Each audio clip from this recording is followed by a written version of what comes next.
ఈరోజు ప్రత్యేకంగా nursery to 12th class వరకు ఎడ్యుకేషనల్ రిఫార్మ్స్ తీసుకురావడమే కాకుండా ఇప్పటి వరకు 10th తర్వాత ఇంటర్మీడియట్ విధానం ఉంది. వచ్చే అకాడమిక్ ఇయర్ నుంచి ఆ విధానం ఉండదు.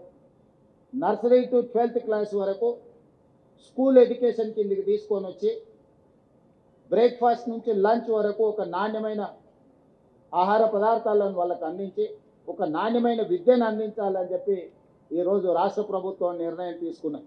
Outer ring road inside core urban reason it is almost 2100 square kilometres, 1,34,00,000 population is living here. ఇక్కడ పాఠశాలలు ఉన్న దగ్గర పిల్లలు లేరు, పిల్లలు ఉన్న దగ్గర టీచర్లు లేరు, టీచర్లు ఉంటే వసతులు లేవు, కనీస మౌలిక వసతులు లేవు.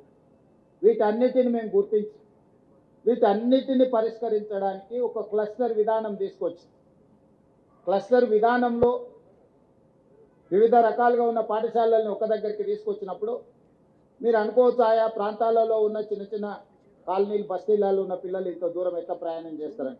What is private school success story? One of the reason is transportation.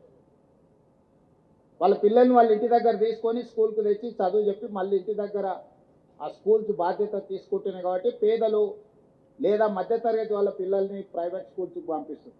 ఇప్పుడు ఆ బాధ్యతను తెలంగాణ గవర్నమెంట్ తీసుకోదలుచుకున్న free of cost or otherwise 50% ఛార్జ్తో వాళ్ళకి ట్రాన్స్పోర్టేషన్ ఏర్పాటు చేయాలి అని ఈరోజు తెలంగాణ రాష్ట్ర ప్రభుత్వం నిర్ణయం తీసుకొని వచ్చే అకాడమిక్ ఇయర్లో కోర్ అర్బన్ రీజియన్లో ఒక ఎడ్యుకేషన్ నూతన విధానాన్ని ఈరోజు ప్రవేశపెట్టాలనుకున్నాం.